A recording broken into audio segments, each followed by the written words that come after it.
Jadi kalau ada dampak implikasi dan sebagainya itu persoalan lain. Tapi yang penting di sini kita harus establish, kita harus mapan terlebih dahulu dalam pengelolaan dunia penerbangan nasional.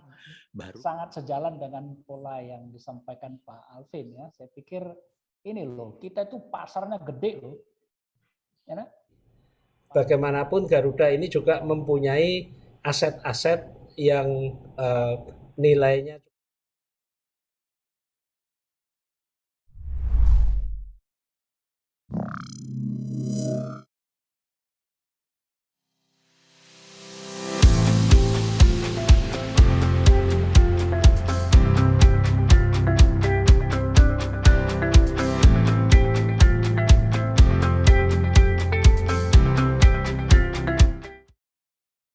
maka sorotan itu ada dua. Yang pertama adalah mengenai maskapai penerbangan dan yang kedua adalah mengenai aircraft manufacturer. Ya. Walaupun banyak kegiatan lain dan sektor-sektor lainnya kalau kita berbicara dunia penerbangan, tetapi dua hal yang saya sampaikan tadi adalah biasanya menjadi tolok ukur dari dunia internasional melihat dunia penerbangan sebuah bangsa. Ya. Jadi bagaimana mereka menilai perkembangan transportasi dalam hal ini maskapai penerbangannya dan juga industri yang menjadi sorotan adalah tentang aircraft manufacturer. Apabila ditanyakan sudah sampai di mana industri penerbangan di Indonesia, perkembangan industri penerbangan Indonesia sebenarnya bisa kita lihat dari berbagai macam perspektif. Tetapi pada gambaran umumnya, kita sebenarnya sudah mencapai satu level yang cukup baik. Hanya ada beberapa hal yang memerlukan perhatian yang lebih serius untuk mengembangkannya lebih baik. Dalam hal ini, saya lebih menyoroti kepada bagaimana performa, sekali lagi, maskapai penerbangan dan aircraft manufacturer. Kita memiliki banyak sekali potensi sebenarnya. Secara nasional kita mempunyai banyak sekali potensi yang dimiliki untuk menjadi sebuah negara yang maju di bidang penerbangan. Banyak sekali ya. Mulai dari bentuk negara kita yang kepulauan dan juga luas yang sangat besar, kemudian posisi yang sangat strategis di antara dua benua dan dua samudera, dan SDM di bidang penerbangan yang mempunyai potensi kemampuan untuk berkembang. Ya. Jadi banyak sekali potensi sebenarnya untuk bisa menjadi negara maju di bidang penerbangan. Kelemahan terbesar kita adalah terutama sekali di dalam manajemen, ya, leadership yang refleksinya bisa dilihat dari bagaimana perhatian terhadap masalah-masalah research and development dan education and training di SDM. Jadi kalau tadi saya sampaikan beberapa potensi, yang saya sampaikan kemudian beberapa kelemahan kita. Dari kelemahan itu kita bisa lihat sekarang apa yang terjadi. Ya. Misalnya hot issue adalah Garuda, ya, kasus Garuda. Kalau kita melihat maskapai maka orang akan melihat the flag carrier, ya, Garuda.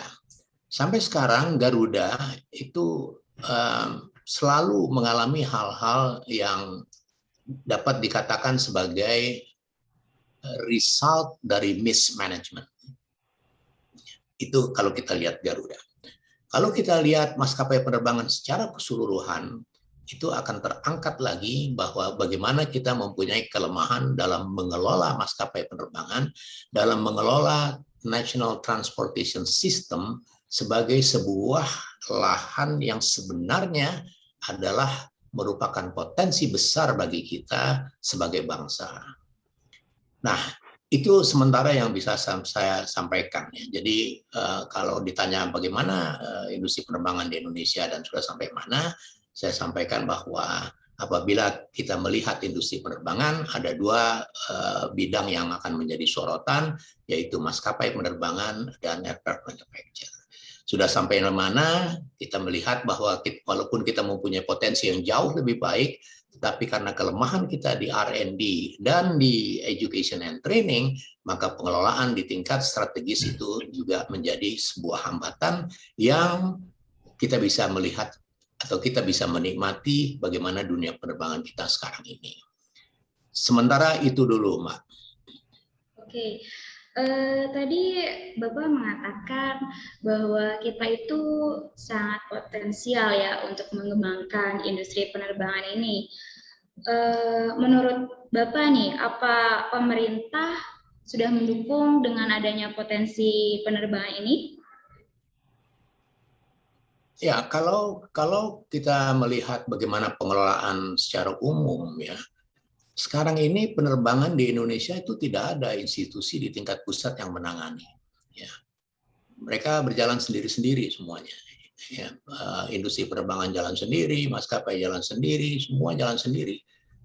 Dalam pengertian bahwa di tingkat pusat itu tidak ada misalnya Menteri Penerbangan atau Kementerian Koordinator Udara dan Penerbangan, tidak ada Dewan Penerbangan, tidak ada satu institusi di tingkat nasional yang menjadi synchronizers dari bagaimana kita mengelola industri penerbangan secara nasional untuk berkontribusi dalam pembangunan nasional secara luas.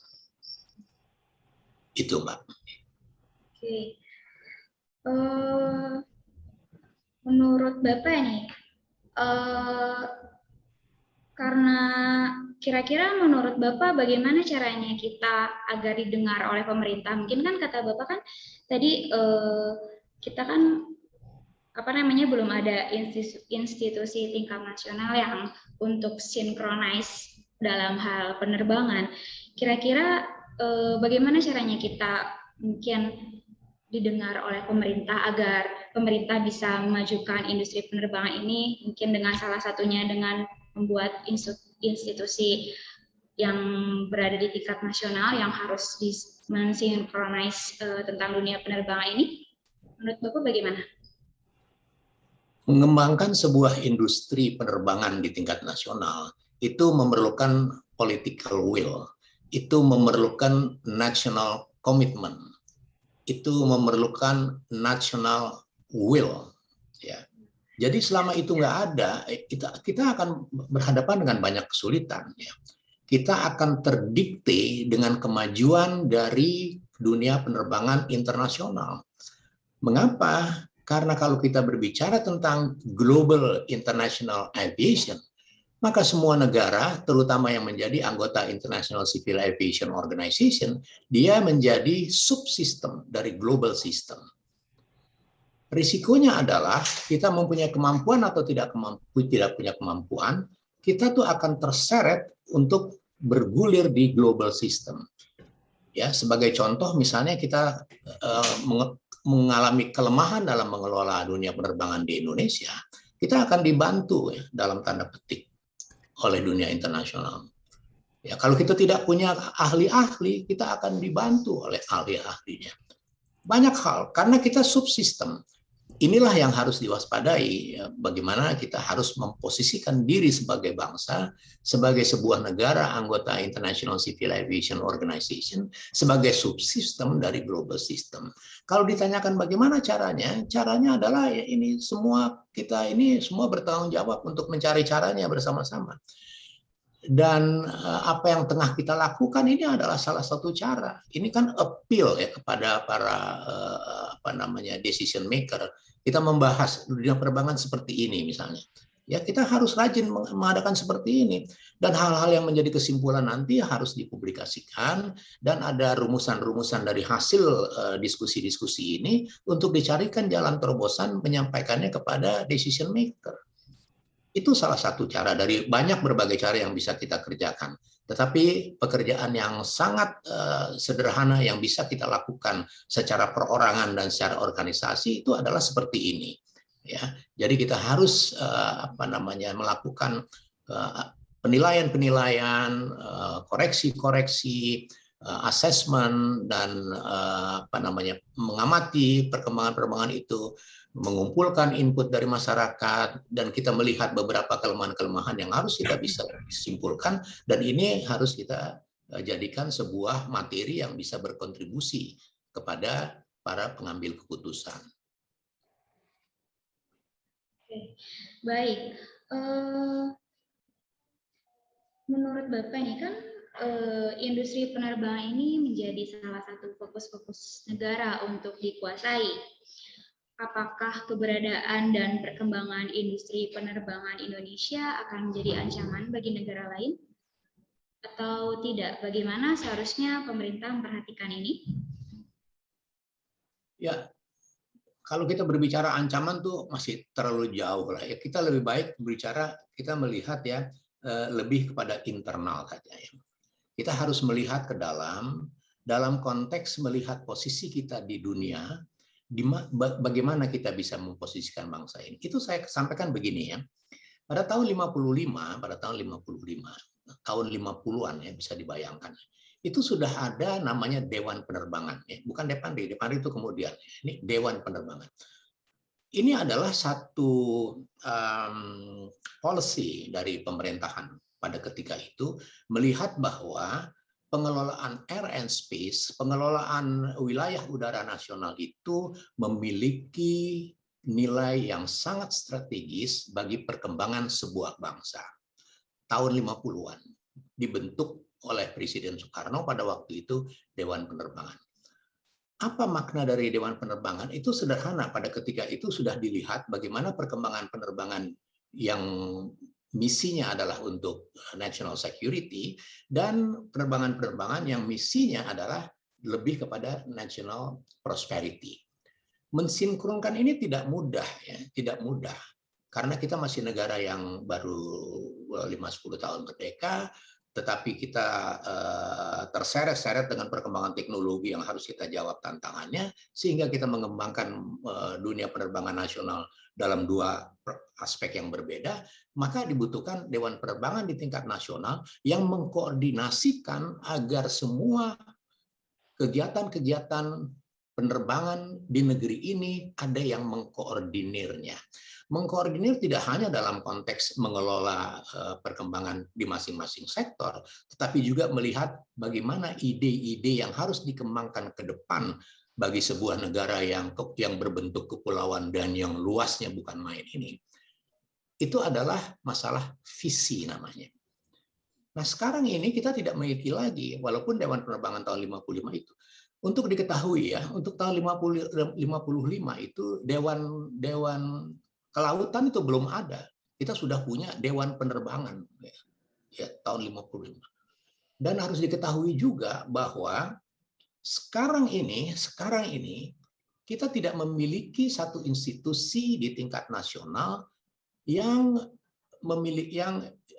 pekerjaannya adalah mengamati perkembangan dunia penerbangan bagi berkontribusi dalam perkembangan pembangunan nasional secara keseluruhan. Tidak ada sekarang. Itu sebabnya maka perkembangan-perkembangan, kalau kita melihat aircraft manufacturer itu jalan sendiri, maskapai penerbangan itu jalan sendiri. Padahal sederhana aja, dua sektor ini seharusnya dia bersinkronasi, ya, dia harus tersinkronisasikan. Bahwa negara yang kepulauan ini berbentuk kepulauan, banyak kepulauan, membutuhkan perhubungan udara, membutuhkan pesawat-pesawat yang kelas-kelas seperti Twin Otter misalnya, dan yang bisa dihasilkan sendiri misalnya. Dan harus ada satu perencanaan ya, roadmap, perencanaan strategis yang jangka panjang dan konsisten. Kenapa? Karena itulah semua merupakan jawaban kita kalau kita ingin berdiri sama tinggi dan duduk sama rendah dengan dunia penerbangan secara internasional. Jadi sekali lagi bahwa kita harus mengencourage pemerintah bahwa ini loh ada satu bidang yang sangat strategis yang bisa kita kelola bersama. Ya, kalau kita berbicara penerbangan, kita tidak bisa bicara penerbangan saja. Kita harus berbicara kita harus berbicara juga bagaimana mengelola wilayah udara nasional Republik Indonesia. Ya. Wilayah udara nasional Republik Indonesia ini sebenarnya adalah salah satu dari sumber daya alam yang bisa memberikan banyak keuntungan, banyak potensi yang dapat dimanfaatkan bagi kesejahteraan masyarakat. Ini yang harus dilihat seperti itu. Akan tetapi sayangnya sampai detik ini ya, di konstitusi kita, di Undang-Undang Dasar 1945 yang sudah 3 atau 4 kali diamandemen, kita belum menyatakan bahwa wilayah udara teritorial Indonesia itu sebagai wilayah kedaulatan. Walaupun sudah ada pokja-pokja di Fakultas Hukum jurusan RNSP Universitas Padjadjaran yang telah memberikan masukan pada koreksi amandemen Undang-Undang Dasar 45 dan belum diterima. Itu adalah platform yang sangat basic dan prinsip. Jadi secara nasional Indonesia ini belum melihat wilayah udara itu sebagai sesuatu yang penting karena tidak dinyatakan sebagai wilayah udara kedaulatannya. Kelemahannya adalah dari sisi dasar hukum, apabila terjadi dispute di dunia internasional, maka dengan mudah negara lain akan mengatakan, wah Anda sendiri dalam konstitusi tidak menyatakan wilayah udara Anda itu sebagai wilayah udara nasional. Itu kelemahan yang mendasar ya, yang sangat basic sifatnya. Berikutnya lagi adalah kita belum menyadari betul bahwa wilayah udara nasional ini mempunyai potensi yang sangat besar dalam perspektif kesejahteraan nasional. Tetapi ingat, dalam posisi yang sama, maka wilayah udara nasional kita adalah memiliki juga critical point dalam pengertian sebagai wilayah udara yang kritikal bagi eksistensi sebuah negara dalam perspektif national security. Kita posisinya adalah posisi yang tempat orang berlalu lintas utara, selatan, timur, barat. Apabila kita mengikuti hukum-hukum internasional tentang penerbangan, maka lalu lintas itu adalah sumber dana pemasukan negara yang sangat potensial. Kemudian bagaimana kita menjaga wilayah udara nasional kita ini? Penerbangan-penerbangan yang tanpa izin pun masih banyak terjadi sekarang ini. Nah, itu semua yang bisa saya sampaikan untuk sementara ya. Dan kalau kita masuk lagi kepada industri penerbangan dalam arti yang luas, maka kita seharusnya cukup prihatin bahwa selama ini kita belum berhasil dalam 2 sektor aja. Sampai sekarang kita belum melihat bagaimana ada sebuah maskapai penerbangan yang established, yang sukses, yang dapat diandalkan. Sampai sekarang kita belum bisa melihat bagaimana aircraft manufacturer yang bisa menjadi andalan untuk menjadi tulang punggung penerbangan di tingkat nasional. Ya, bukan berarti tidak ada, kita sudah memulainya. Bukan berarti kita mengabaikan, kita sudah mengerjakannya semuanya. Sekali lagi, pekerjaan-pekerjaan yang terpisah, yang segmented itu belum terkoordinasi dengan baik di tingkat nasional. Itulah kelemahan terbesar. Oke. Tadi kan kata Bapak pemerintah belum melihat penerbangan ini menjadi hal yang sangat penting ya. Dan tahun 55 itu kata Bapak tadi ada Dewan Penerbangan ya, kita mendirikan Dewan Penerbangan. Lalu kenapa ya tahun 2015 dibubarkan? Apa mungkin pemerintah melihat Dewan Penerbangan itu tidak begitu penting mungkin, atau bagaimana Pak? Ini pertanyaan yang saya nggak bisa jawab ya, karena yang membubarkan tuh pemerintah. Tentunya pemerintah memiliki pertimbangan-pertimbangan ya. Pemerintah juga melihat tentu saja tidak sembarangan untuk membubarkan. Mungkin juga memang Dewan Penerbangan yang ada itu mungkin tidak ada kerjanya, kita nggak tahu. Tetapi yang jelas pemerintah pasti memiliki pertimbangan-pertimbangan sendiri. Hanya sayangnya pertimbangan-pertimbangan tersebut telah mengakibatkan bahwa dunia penerbangan kita ini seolah-olah kehilangan induknya. Ya, jadi sekali lagi kalau ditanyakan apa sebabnya, saya nggak bisa jawab apa sebabnya. Tapi pasti sebab-sebab itu sudah diperhitungkan oleh para pengambil keputusan dengan berbagai pertimbangan, terutama sekali dengan prioritas-prioritas yang hendak dikerjakan. Kalau kita berbicara tentang 2-3 tahun terakhir, jelas sekali prioritas itu adalah bergulir kepada bagaimana mengatasi pandemik dulu. Ya, saya kira seperti itu ya. Baik, terima kasih Bapak Cepi. Mungkin untuk selanjutnya saya ingin bertanya kepada Bapak Alvin Lee sebagai pengamat penerbangan dan sebagai anggota Ombudsman RI periode 2016 sampai 2021. Menurut Bapak nih, hal-hal apa saja yang seharusnya dilakukan oleh pemerintah untuk lebih menstimulus perkembangan industri penerbangan di Indonesia? Iya Mbak, terima kasih. Selamat pagi sesama pembicara Pak Cepi yang saya hormati, Pak Izhar dan semua yang hadir di sini. Semangat ya, walaupun kita sekarang sedang tertatih-tatih, kita perlu semangat. Saya izin kalau boleh share screen, apakah diizinkan? Saya sudah menyiapkan sedikit materi supaya lebih terarah ya. Oh boleh Pak.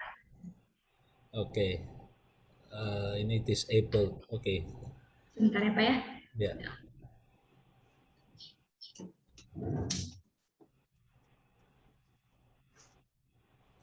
Kadang bicara itu kalau ada pointersnya lebih membantu audiens juga fokusnya ya.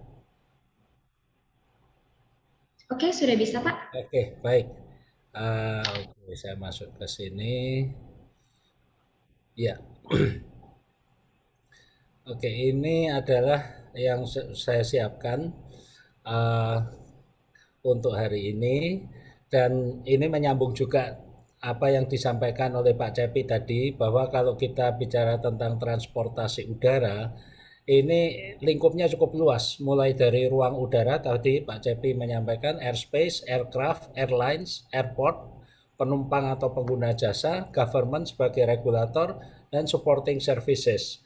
Nah, nggak mungkin kita bahas semuanya di sini pada hari ini, maka saya akan fokus pada 5 poin saja. Pertama adalah competitive landscape, perkembangan industri selama pandemi, perubahan perilaku pengguna jasa, pembangunan infrastruktur baru, karena ini juga akan mengubah landscape perilaku perjalanan rakyat kita, dan perkembangan teknologi kita. Yang pertama, competitive landscape. Kondisi saat ini transportasi udara kita ini hanya 2 grup besar yang menguasai. Lion Group itu pangsa pasarnya 56%, Garuda 33%, dan ini bisa berubah lagi, sangat dinamis, apalagi sekarang Garuda sedang tertatih-tatih. Sedangkan yang lain-lain ini kecil. Mereka adalah pemain-pemain kecil atau fokus pada segmen pasar tertentu, sehingga porsinya juga hanya sekitar 11%.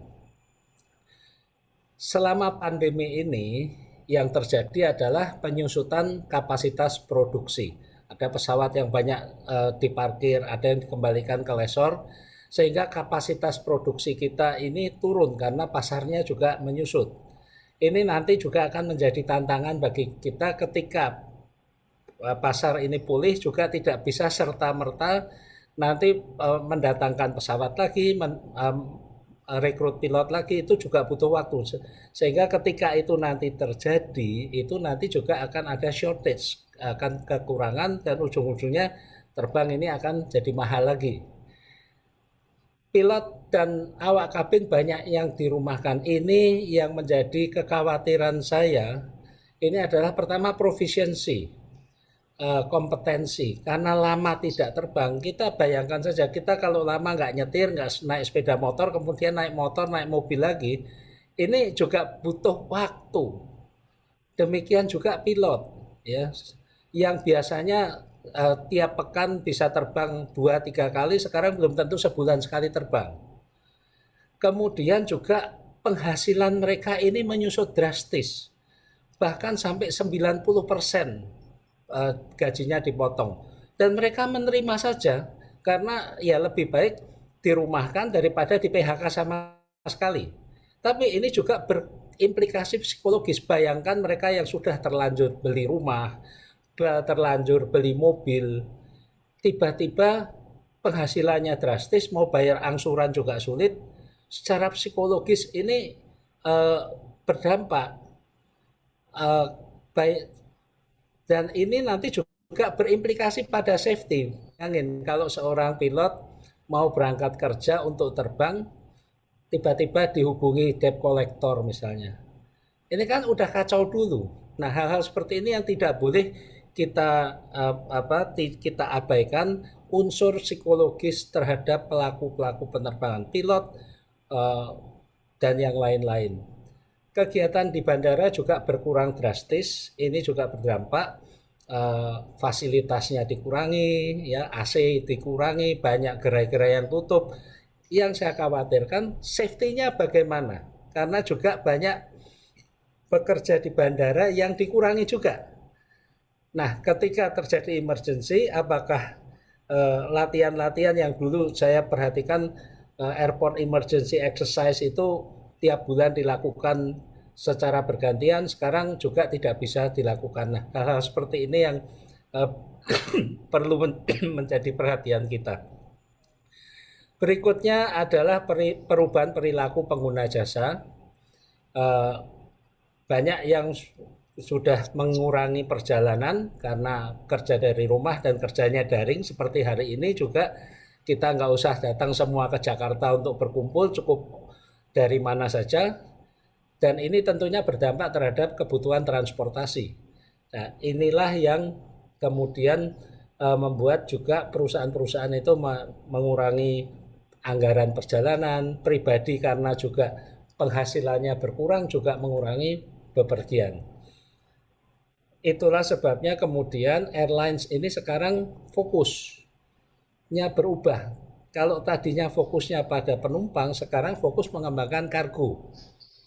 Dan terutama adalah Indonesia ini bersyukur kita masih punya rute domestik, sehingga masih bisa menghidupi airlines. Yang mengandalkan rute internasional, ini udah berdarah-darah lebih parah lagi. Nah, kemudian juga selama pandemi ini semua, baik itu airlines maupun pengguna jasa, semuanya itu melakukan efisiensi. Nah, efisiensi yang baru ini, apakah kemudian kita akan kembali lagi ke tahun 2019 ketika pandemi berlalu? Saya yakin tidak akan kembali ke pola hidup tahun 2019.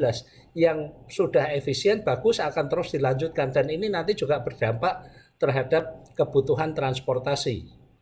Berikutnya yang saya sering keluhkan adalah persyaratan untuk terbang ini, untuk pergi dengan pesawat udara ini paling ribet dibandingkan transportasi lain. Harus sudah vaksinasi. Yang di luar Jawa harus PCR. Ini kita bandingkan dengan yang lain, vaksinasi naik bus juga nggak pernah diperiksa, ya. Tes PCR, tes antigen juga tidak. Ini membuat orang mau terbang saja udah repot, mahal, makan waktu persiapannya. Nah, semua hal ini akan mengubah perilaku pengguna jasa ini, persepsinya terhadap penerbangan seperti apa, dan sejauh mana nanti akan berubah pasca pandemi. Ini kondisi masih dinamis, kita masih perlu kajian lebih lanjut untuk memperkirakan nanti ketika pandemi ini berakhir, kondisi industri transportasi udara ini akan menghadapi konsumen yang seperti apa. Dan jangan lupa, transportasi itu tidak hanya udara. Kita lihat pembangunan infrastruktur tol Trans Jawa yang utara ini sudah selesai, yang selatan sedang dibangun. Rel kereta api Trans Jawa double track yang utara, yang selatan juga dibangun. Ini berdampak terhadap rute-rute penerbangan Trans Jawa.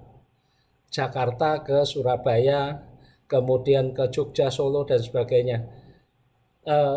Dengan nanti dibangun tol Trans Sumatera dan lain-lain, tentunya ini juga akan berdampak. Untuk diketahui bahwa rute penerbangan Trans Jawa ini sejak tahun 2019 sudah turun jumlah penumpangnya. Dan secara nasional pun pergeseran ini akan semakin terasa. akan semakin banyak ke darat. Dan untuk yang poin terakhir adalah perkembangan teknologi. Drone, mobil terbang, dan jetpack ini sekarang barangnya sudah ada. Bahkan sudah ada yang mengajukan untuk uji coba mobil terbang atau flying taxi tanpa pilot untuk diuji coba di Indonesia. Nah, ini yang menuntut kita harus cepat regulasi itu disusun. Jangan kita mengulangi kesalahan atau masalah untuk ojek online dan taksi online, yang mana sampai hari ini semua ojek online dan taksi online itu tidak memenuhi persyaratan hukum kalau kita tidak mau menggunakan terminologi ilegal. Tapi sudah menjadi keniscayaan, ya pemerintah harus membiarkan ini. Tapi mau sampai seberapa? Jangan ini terulang nanti dengan mobil terbang dan jetpack yang perorangan pun bisa terbang sendiri. Perkiraan saya untuk mobil terbang dan jetpack ini nanti masuknya ke general aviation. Jadi bukan airlines lagi, masing-masing keluarga bisa punya mobil terbang sendiri, jetpack sendiri. Siapkah kita mengembangkan general aviation ini? Regulasinya bagaimana? Ya. Dan ini tentunya nanti juga akan mengubah karakter industri serta competitive landscape. Demikian dari saya. Ini sengaja saya menampilkan garis kuning ini. Stop, wait for instruction, for clearance. Terima kasih. Oke. Bapak Alvin, tadi kan Bapak mengemukakan bahwa tadi kan hal-hal sekarang yang jadi permasalahan itu kan banyak pilot yang nganggur. Dan bagaimana nih menurut Bapak nih, kebijakan apa yang seharusnya pemerintah lakukan untuk perbaikan industri penerbangan ini? Iya, kalau pilot nganggur ini memang sebelum pandemi pun juga kita udah oversupply pilot ya, terutama yang ab initio yang baru-baru itu cari pekerjaan susahnya setengah mati. Tapi itu nanti juga akan berdampak terhadap kebutuhan pilot kita, supply pilot kita ketika yang tua-tua ini pensiun. Nah, jumlah sekolah penerbang, kualitas sekolah penerbang ini juga yang mengatur adalah pemerintah. Faktanya sekarang banyak juga sekolah pilot yang tutup juga kan. Ini yang harus kita antisipasi. Jangan sampai ketika nanti industri ini pulih, kita kesulitan pilot lagi. Dan jangan lupa pilot-pilot yang sekarang dirumahkan, mereka juga harus bertahan hidup. Mereka harus punya pendapatan, bisnis sampingan atau pekerjaan sampingan. Ketika pekerjaan sampingan atau bisnis sampingan mereka ini maju, ini juga menjadi suatu dilema.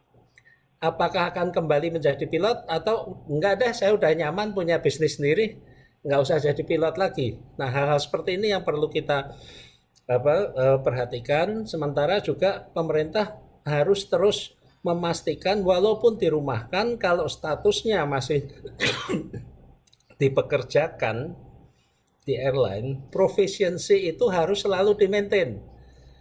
Ya, harus ada minimal sekian jam terbang, sekian kali landing, kemudian juga harus simulator, tes dan sebagainya, yang semuanya ini butuh duit.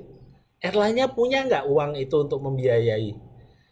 Kalau pilotnya suruh bayar sendiri nggak bisa. Nah, disinilah peran pemerintah harusnya masuk untuk mengatasi tantangan seperti ini guna menjamin taraf keselamatan safety standar di Indonesia ini tidak dikompromi. Demikian, Mbak.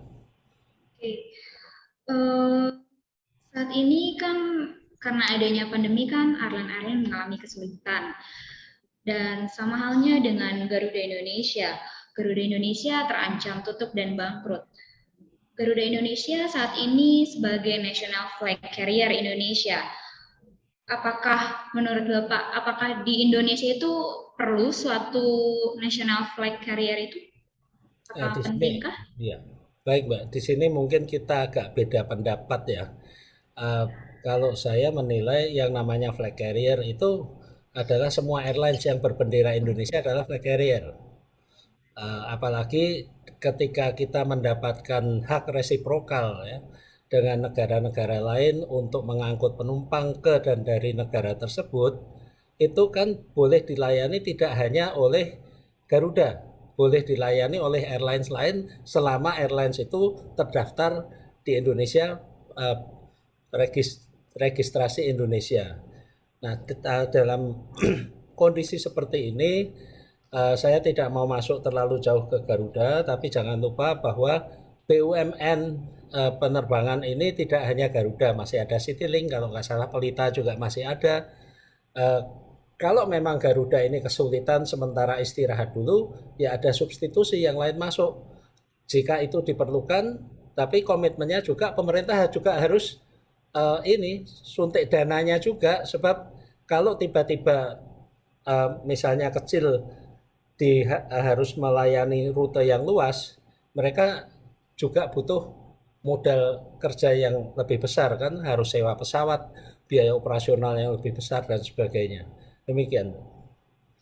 Oke, terima kasih Bapak Alvin.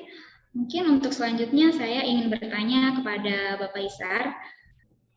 Saat ini industri penerbangan di Indonesia bernilai sangat besar.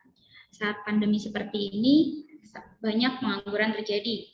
Tetapi jika melihat perkembangan setelah pandemi usai, sebenarnya apakah sumber daya manusia di Indonesia telah memadai untuk mengisi lapangan kerja di industri penerbangan? Silakan Bapak Alvin. Oke, terima kasih atas kesempatan ini. Saya tadi nunggu-nunggu kok kapan saya ada kesempatan, tapi nggak apa-apa.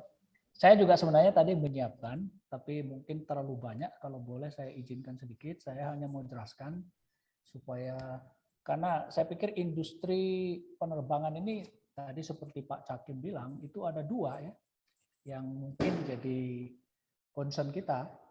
Yang pertama yang memang sekarang ini kan industri penerbangan ya, maskapai. Jadi kita tahu itu. Tapi kemudian yang kedua adalah industri dirgantara lah yang saya bilang itu ya, atau manufaktur. Jadi ini satu hal yang kita walaupun dengan pandemi ini sebenarnya tetap menggeliat gitu ya, walaupun ini tidak ada masalah gitu ya. Bahkan kalau kita lihat di sini malah dengan adanya pandemi ini tidak di satu sisi memang mengurangi kebutuhan, tapi itu sama sekali tidak terpengaruh dengan industri di dalam negeri kita. Gitu ya. Ini satu hal. Nah, ini satu hal yang mungkin penting. Gitu ya. Kalau untuk tadi Pak Alvin sudah banyak cerita, tapi saya tidak terlalu khawatir dengan industri penerbangan ini. Justru ya dari segi ini ya, kecuali ada hal yang mungkin yang sangat concern dan saya setuju dengan apa yang Pak Alvin bilang, itu adalah bagaimana kita mempertahankan profisiensi.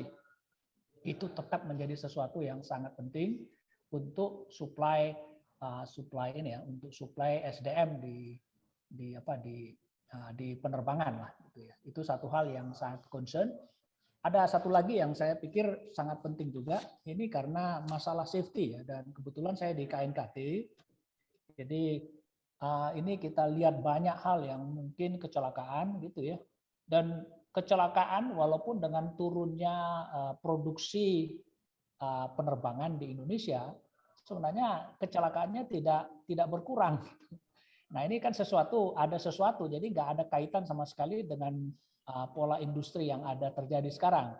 Jadi turunnya kegiatan itu tidak mengurangi, gitu ya.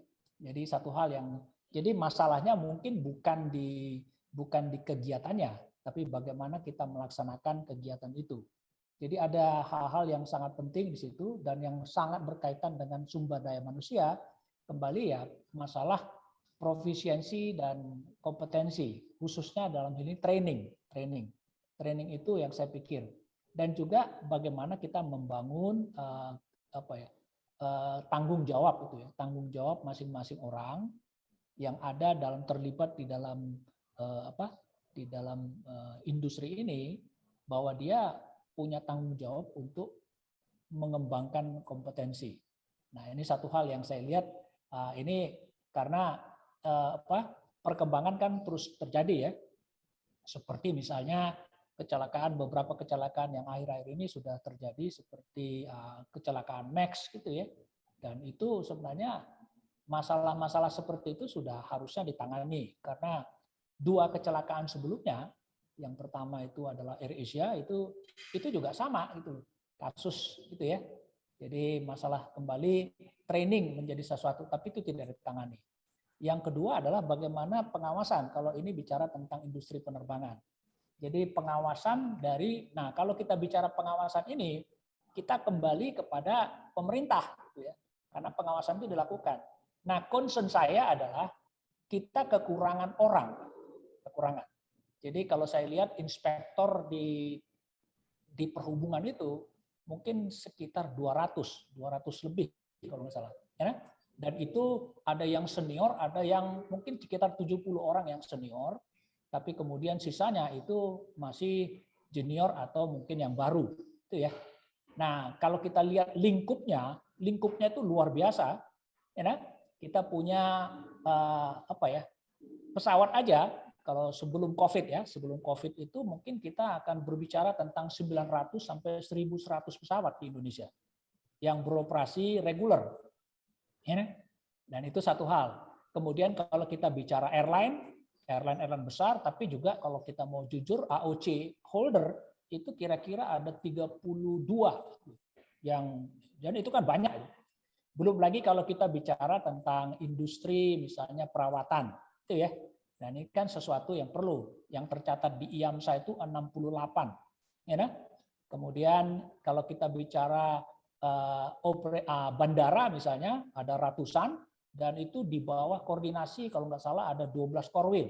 Ya, nah, bagaimana ini bisa ditangani oleh kira-kira 200 orang inspektor dari DKPPU yang harus memeriksa apakah organisasinya benar, prosedurnya terjalin, perawatannya dilaksanakan. Nah, hal seperti ini yang saya pikir. Jadi ini penting gitu ya.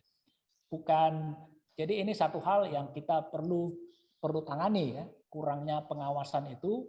Dan tapi juga yang saya pikir bukan hanya pengawasan, kita ini perlu dibina karena industri ini lagi berkembang. Jadi ini dari sisi kalau kita bicara operasi. Nah, saya menyiapkan banyak itu tentang kalau saya izin share sedikit itu ya.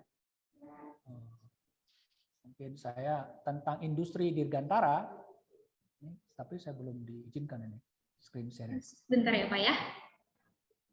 Tapi intinya ya industri dirgantara ini, concern kita ini semua dipicu oleh pasar. Ya. Pasar kita ini kan maskapai ya.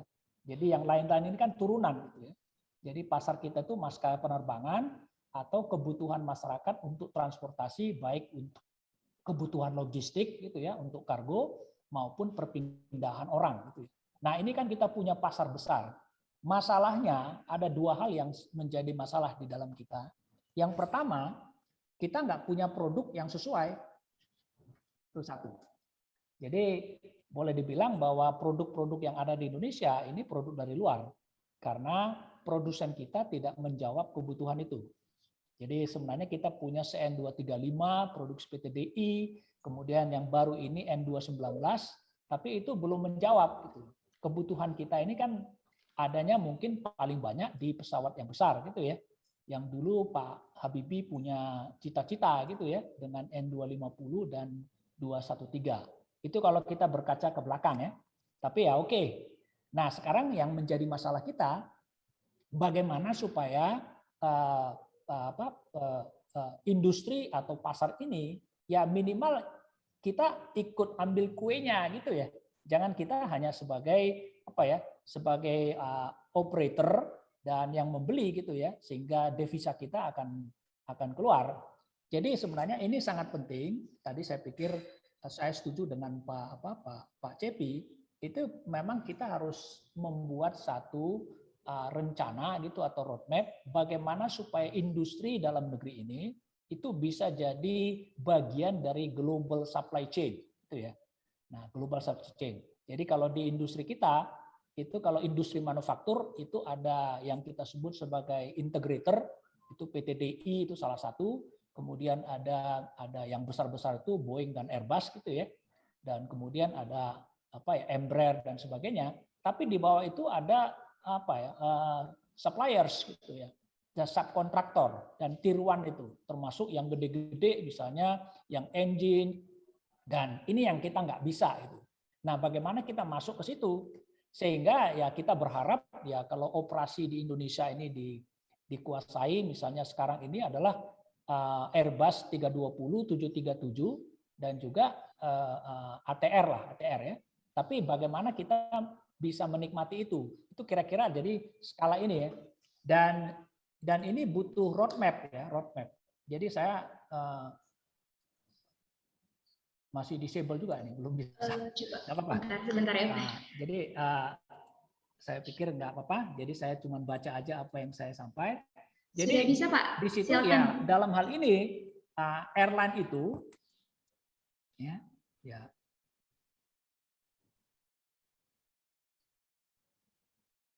Oke, bentar saya.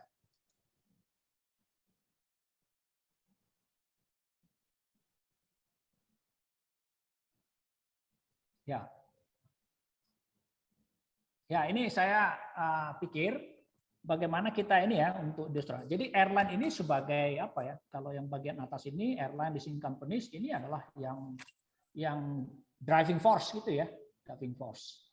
Tapi di bawah itu ada manufacturer.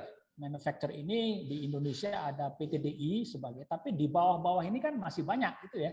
Nah, kalau kita misalnya yang sekarang kita bicara dengan operasi Indonesia, itu banyak dikuasai oleh Airbus dan Boeing dan juga ATR itu ya, termasuk pesawat-pesawat kecil. Ini kan main manufacturers. Nah, bagaimana kita bisa ikut di situ? Nah, sekarang kita mungkin di airframe itu bisa dan engine mungkin tidak bisa, tapi kita punya part suppliers. Nah, ini yang kita harus siapkan gitu ya. Jadi dan untuk ini memang harus ada kebijakan gitu ya. Dan kita ada dengan tim yang yang sedang dikelola oleh BRIN ya. Kita sebenarnya sedang menyusun tentang roadmap itu, sebagaimana supaya ini kita bisa maju bukan hanya sebagai pasar untuk produk dalam negeri dari luar, tapi bagaimana kita ini bisa ikut dalam memajukan industri. Nah, kalau ini mungkin ini jadi membuat gairah ini, kami di ITB akan sangat bergairah karena tenaga-tenaga kita akan sangat banyak pekerjaan, Nah, satu hal yang juga penting yang juga kita lupa bahwa kita kalau di perguruan tinggi atau di akademi gitu ya, kita itu hanya menyiapkan orang itu untuk siap dilatih kembali. Itu kalau kita sadar jujur. Jadi siap dilatih kembali. Dan sebenarnya yang juga penting dalam penyiapan SDM ini adalah bagaimana kita kerjasama dengan industri. Jadi SDM itu walaupun dia punya kompetensi, punya pengetahuan, punya skill yang sudah dilatih dan diberikan di perguruan tinggi atau training school, tapi profisiensi dan kompetensi itu dibangun di industri. Dia harus bekerja. Nah, ini yang butuh. Nah, kadang-kadang ini yang kita lupa gitu ya. Kita lupa itu. Sehingga saya sebenarnya ini saya agak pisah-pisah ini karena tadi udah gabung, saya lupa di mana. Ya ini. Nah, ini tadi satu. Oke, ini jadi kalau kita lihat penyiapan SDM itu ini ya ini yang saya pikir. Jadi kita butuh itu ya, bagaimana kita siapkan untuk industri ya, bagaimana kita buat ini dan itu butuh kita mungkin 4 tahun. Kalau tadi pilot itu ya hampir saya pikir pilot juga akan butuh 5 tahun, walaupun pendidikan cuma hanya 2 tahun untuk ab initio, Pak. Tapi untuk dia mendapatkan kualifikasi untuk dapat commercial license, it will take time.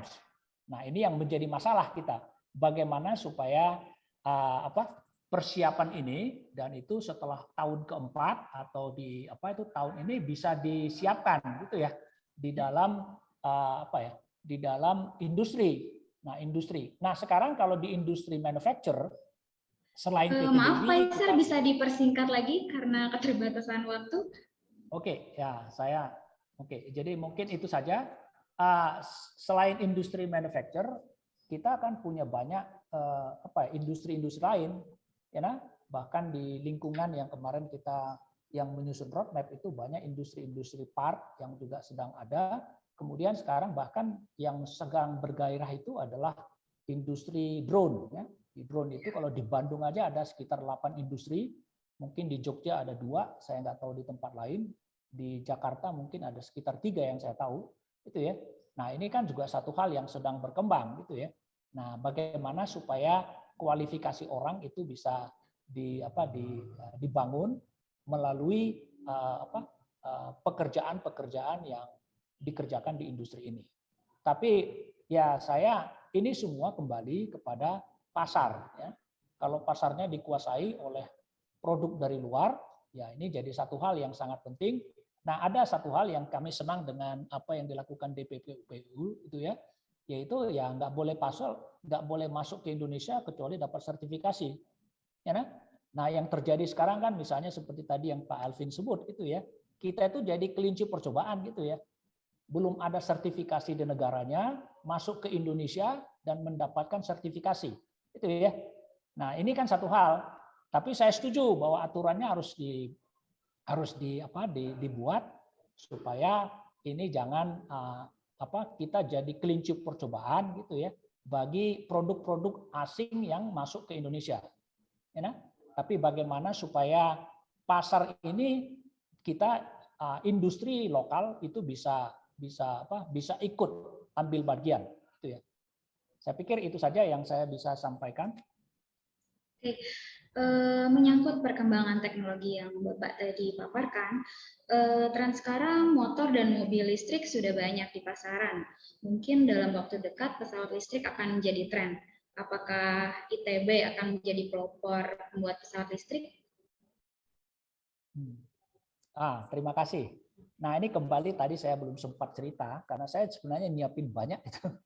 Tapi kalau kita mau jujur, ini kan kita nggak semua. Ini kalau kita berbicara tentang kendaraan terbang atau wahana terbang, maka yang sangat penting itu adalah sertifikasi.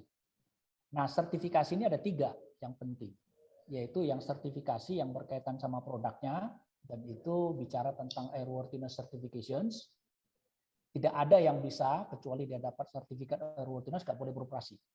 Tetapi untuk mendapatkan sertifikat airworthiness itu ada 2. Yang pertama bahwa itu desainnya harus dikerjakan oleh yang namanya design organization yang certified juga.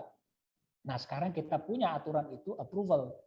Jadi dia punya design capability dan sehingga dia bisa menjadi melakukan type certification.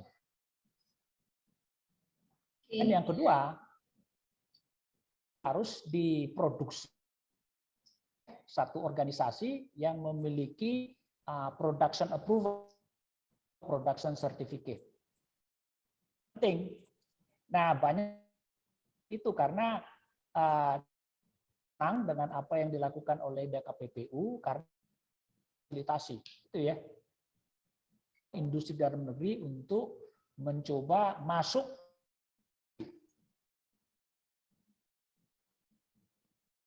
Oke, sepertinya Pak Isar koneksinya kurang bagus.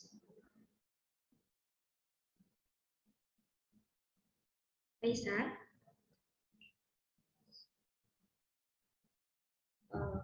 Oke, mungkin ini ada pertanyaan dari saya kepada seluruh narasumber. Garuda sudah ada pada posisi terancam bangkrut saat ini. Menurut Bapak, apakah Garuda harus diselamatkan? Coba saya mungkin ingin mendengar tanggapannya terlebih dahulu kepada Bapak Cepi. Dipersilakan. Ya, kalau kita berbicara tentang Garuda, ya, kita berbicara tentang pengelolaan maskapai penerbangan nasional. Untuk negara yang seluas Indonesia ini, minimal kita harus memiliki 1 maskapai penerbangan pembawa bendera, maskapai penerbangan yang menjadi duta bangsa, maskapai penerbangan yang menghubungkan kota-kota besar di Indonesia dan di luar negeri. Yang kedua, kita harus memiliki maskapai penerbangan charter yang melayani investor asing yang bergiat di dalam negeri.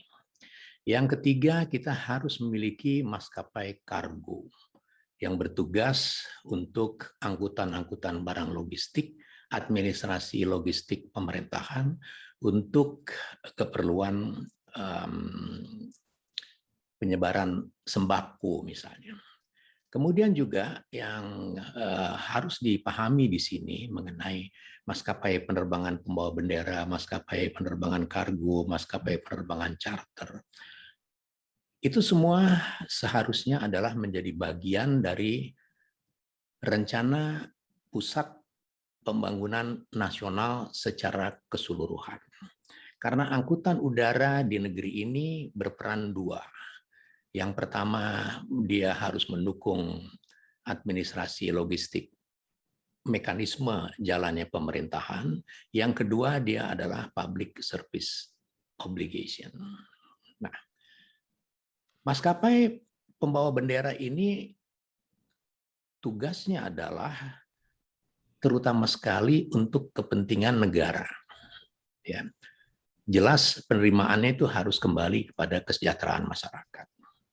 Pada masa-masa kritikal tertentu yang kita sudah alami di Dwi Kora dan Tri Kora, maka maskapai penerbangan Garuda ini bisa digunakan langsung oleh pemerintah untuk kebutuhan pertahanan keamanan negara. Itu sebabnya maskapai penerbangan pembawa bendera, ya, national flag carrier itu mutlak dibutuhkan.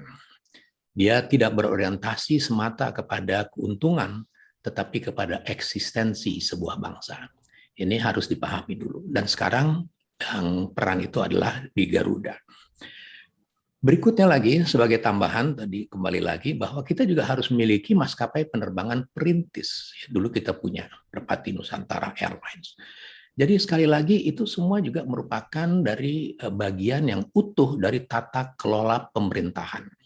Ini harus dipahami bersama. Ya.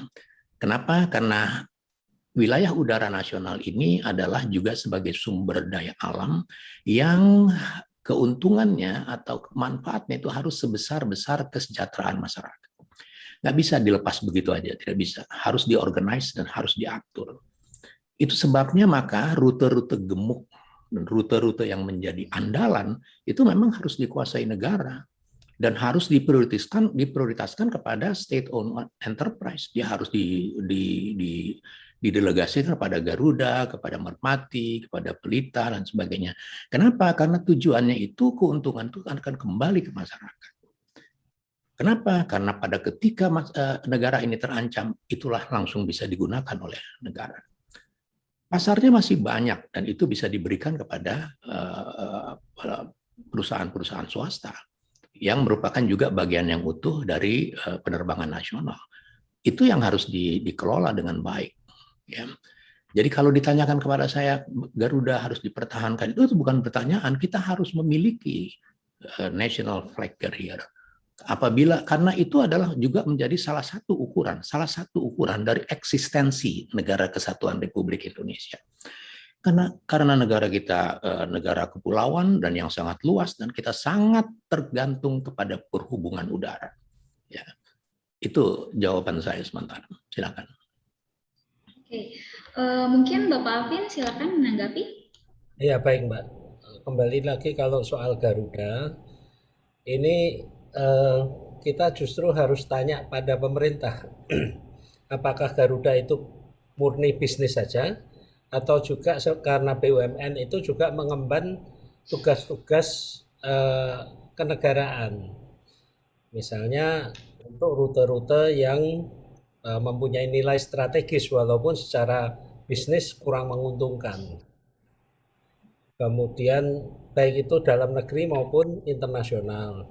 Kemudian ada misi-misi lain, misalnya sebagai standar kualitas pelayanan, standar safety dan sebagainya, itu menjadi standard setter. Dan kalau kita melihat negara lain, airlines itu kan juga menjadi jembatan yang menghubungkan pergerakan manusia, pergerakan barang, trade antara satu negara dengan negara-negara lain. Karena Indonesia ini juga kepulauan, kita juga membutuhkan transportasi udara itu. Dan disinilah peran BUMN. Balik lagi, BUMN ini saya melihat bukan murni bisnis, karena ada peran-peran pemerintahan yang harus diemban oleh BUMN. Nah, tinggal menghitung apakah peran ini cukup besar sehingga Garuda itu harus disuntik dana sekian puluh triliun, atau ya kemudian pemerintah lepas tangan, diperhitungkan secara bisnis lebih murah membangun airline baru atau membesarkan yang ada sekarang. Citylink, Balita dibesarkan, Garuda dikecilkan. Nah, itu semuanya adalah opsi-opsi kebijakan.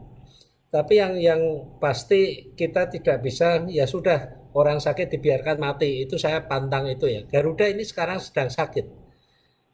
Minimal kita harus memikirkan bagaimana supaya tidak mati. Bagaimanapun Garuda ini juga mempunyai aset-aset yang nilainya cukup besar, bukan hanya aset barang, tapi aset goodwill, nama, brand name, kemudian jejaring, aset manusia, dan yang mana kalau Garuda bubar, ini semua juga akan hilang, tidak ada manfaatnya lagi. Bahkan mungkin orang-orang yang bagus pun dicomot ke luar negeri, ya seperti yang terjadi pada saat IPTN dulu. Itu banyak engineer kita yang kemudian ini dibajak oleh negara-negara lain, dan kita ketika kita membutuhkan, kita harus melalui proses yang panjang lagi. Saya kira itu saja Mbak dari saya. Terima kasih. Oke. Terima kasih Bapak Alvin. Mungkin Bapak Isar selamat bergabung kembali. Oke, Bapak Isar, tadi saya bertanya tentang apakah Garuda harus diselamatkan. Bagaimana tanggapan Bapak? Ya, kalau saya Garuda diselamatkan ini ada dua itu ya. Yang pertama memang kita perlu kalau saya lihat tuh dari sisi ketahanan negara ya, bahwa kita perlu punya national airlines lah, bahwa itu mungkin nanti bisa dikerjakan karena itu satu hal. Jadi memang walaupun kita punya banyak airline swasta, tapi kalau kebutuhan misalnya yang darurat gitu ya, maka kita memang harus mengandalkan ya itu ya airline plat merah ini, itu satu. Yang kedua ya ini ya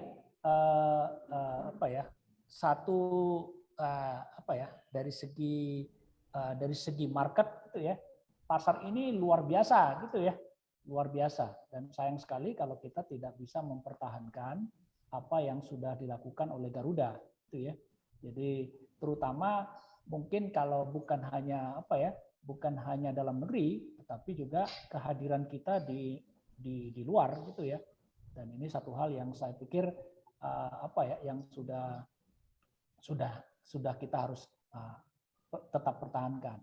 Nah, kalau saya mungkin walaupun mungkin ada masalah ini mismanagement dan sebagainya, dan saya pikir itu juga mungkin sebagian juga adalah warisan masa lalu gitu ya, yang kita tidak ini. Tapi juga ya kita harus sadari bahwa ini pasar ini kan memang bukan hanya Garuda ya.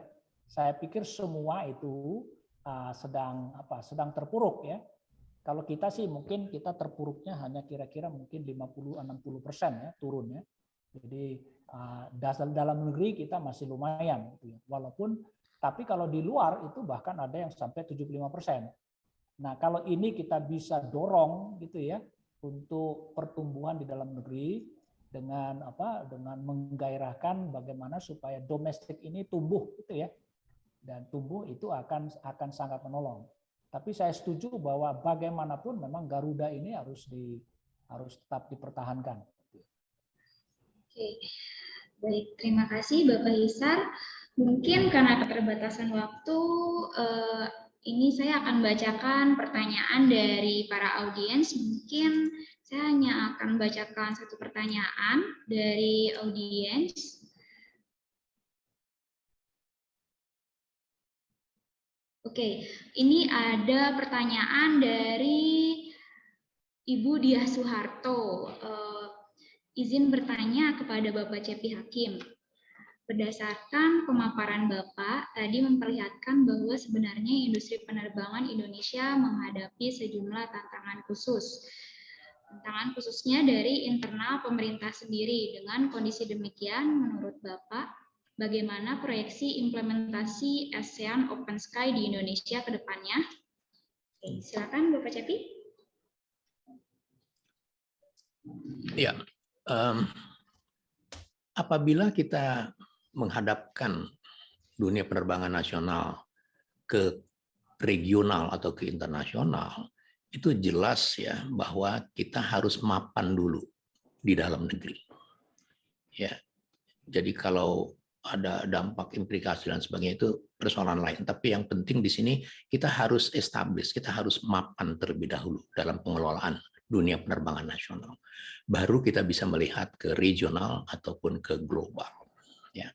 Mengapa demikian? Di awal saya sudah sampaikan bahwa dunia penerbangan dalam hal ini tentang air transportation system, Indonesia itu adalah subsistem. Jadi kalau kita tidak mapan, kita tidak mampu, maka yang bekerja itu orang dari luar negara kita, karena kita subsistem yang harus bergulir. Ini yang harus hati-hati. Kembali kepada Garuda sedikit ya, tentang Garuda sedikit.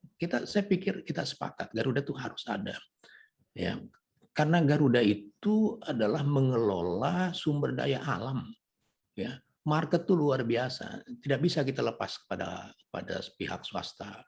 Kita harus kerjakan oleh pemerintah karena tadi ada dua hal, keuntungan itu harus menjadi keuntungan kesejahteraan masyarakat banyak, dan apabila terjadi masalah-masalah tertentu yang merupakan ancaman dari pertahanan keamanan negara, dia langsung bisa dikerjakan.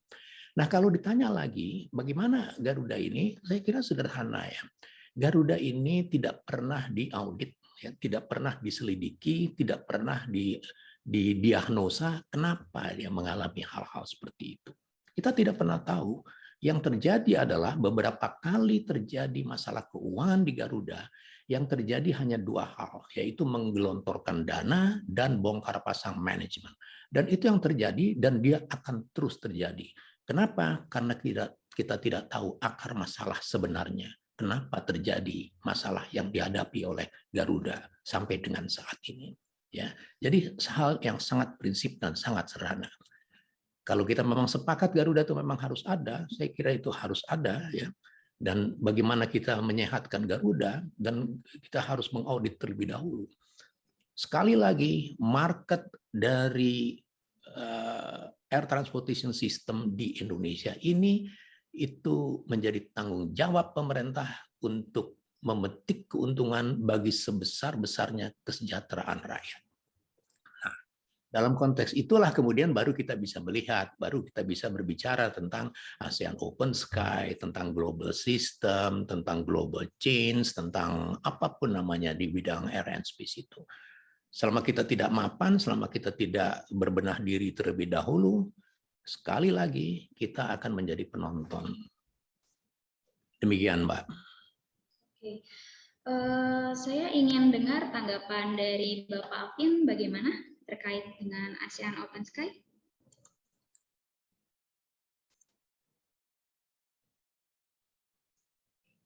Iya, ASEAN Open Sky ini kan sudah barang lama ya, dan yang namanya Open Sky itu juga tidak kemudian kita buka seluas-luasnya. Kita sebagai negara berdaulat, kita berhak menunjuk bandara mana saja yang boleh melayani penerbangan direct internasional dari negara lain.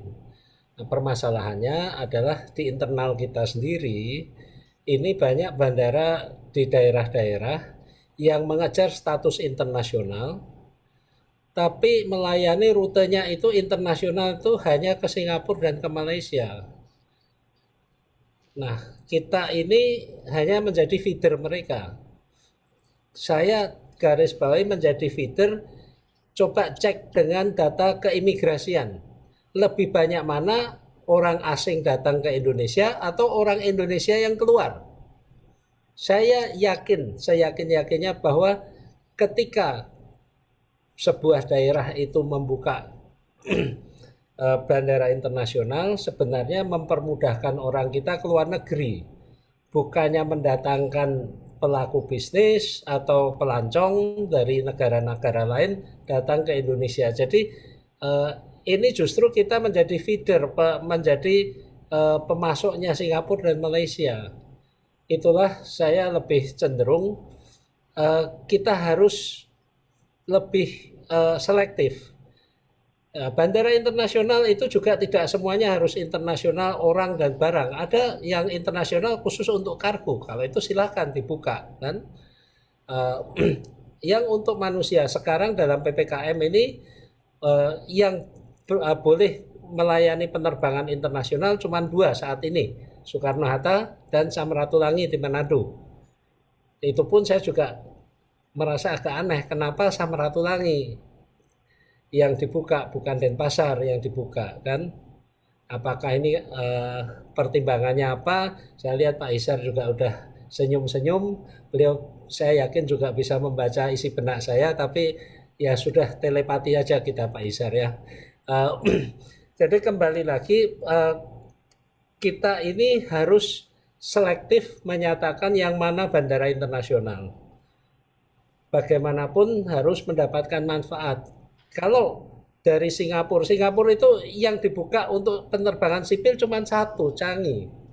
Tapi dia bisa terbang, bisa melayani sekian belas bandara di Indonesia. Ya.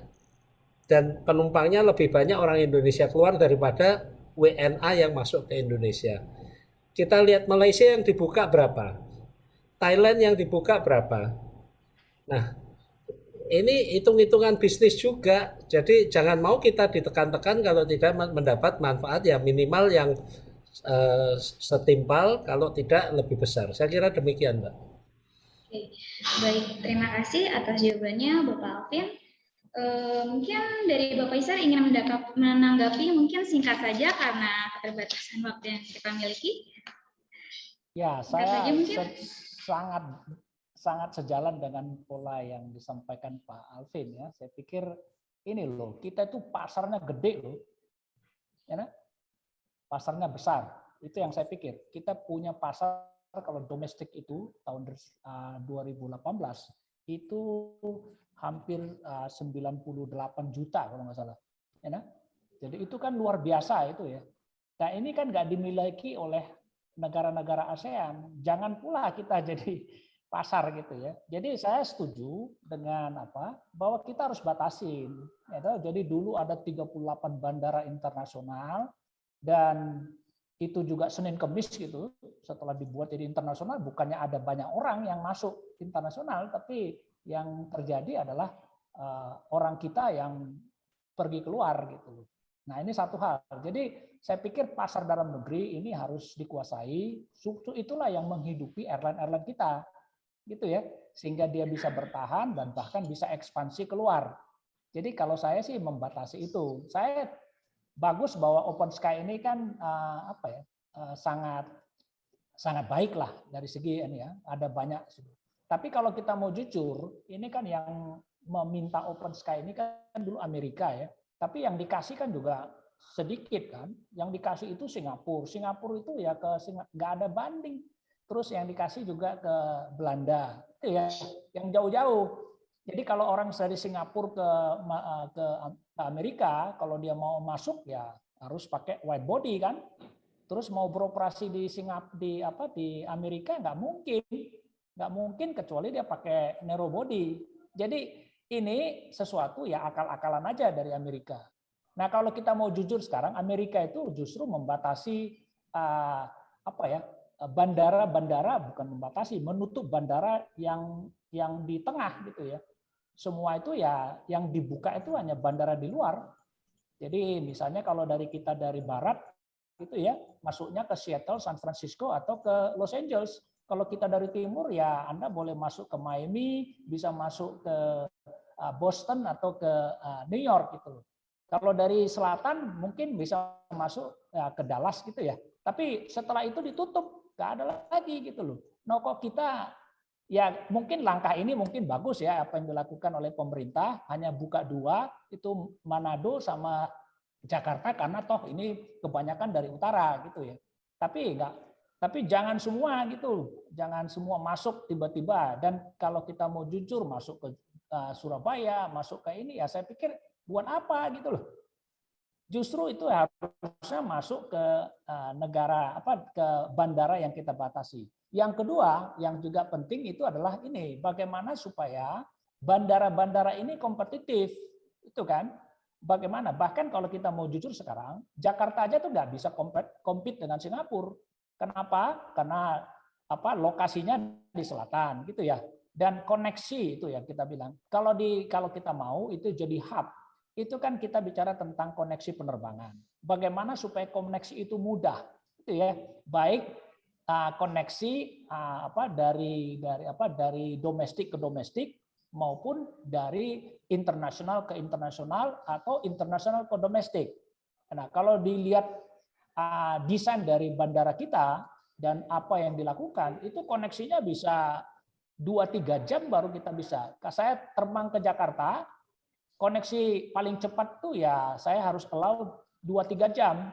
Sementara Singapura kita bisa melakukan itu lebih cepat gitu. Sehingga ini nggak akan mungkin bisa tercapai gitu ya.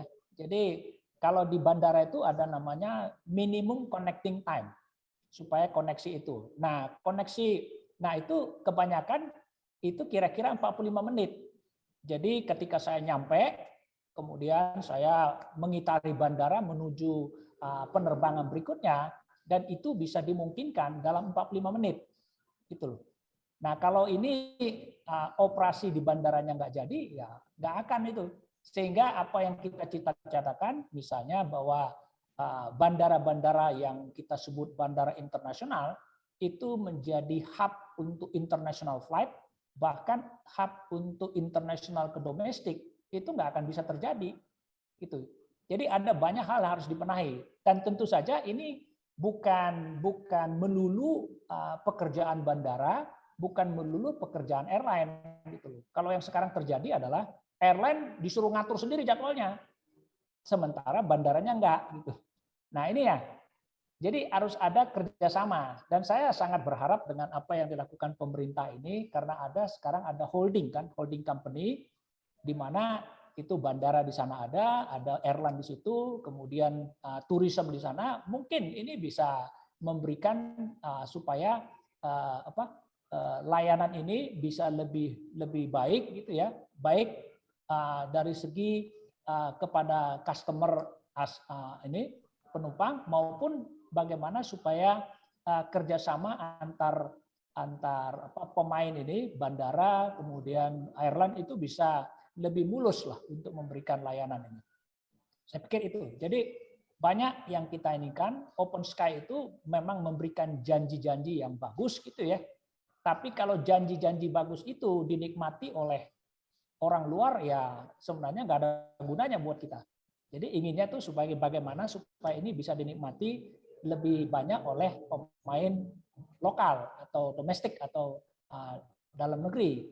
Tapi tentu saja ya kita harus melakukan sesuatu, ya, melakukan sesuatu yang pertama itu ya bagaimana kerjasama antar airline lokal tuh di bandara. Saya dulu pernah itu minta dengan bekerjasama dengan Garuda meyakinkan Angkasa Pura II itu, karena canggih dengan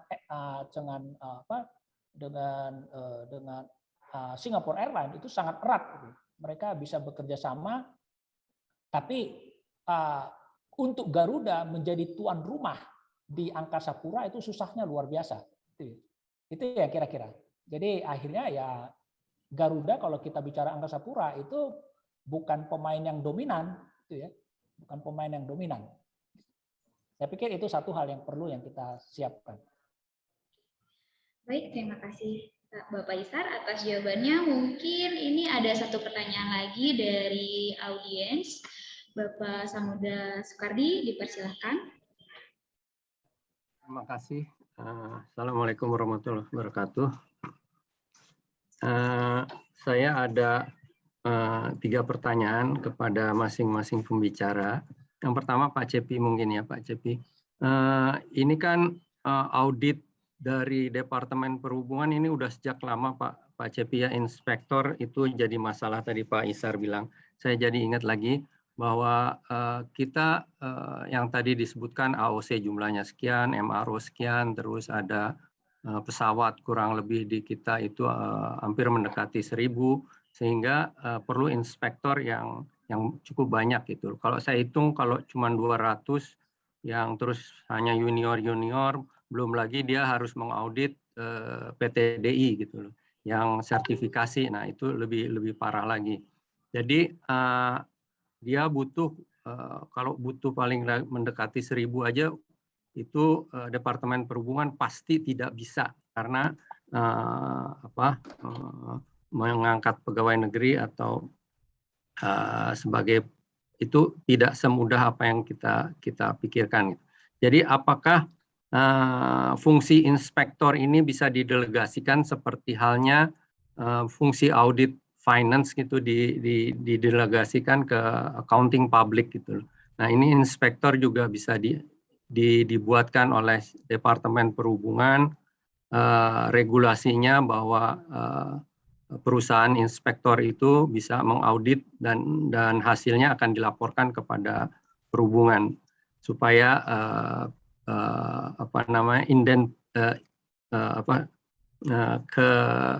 tidak berpihakan kepada airline juga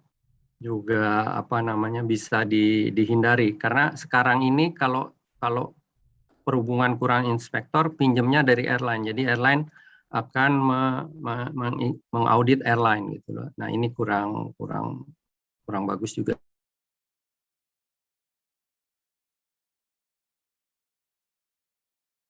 Banyak sekali ya masalah kita dengan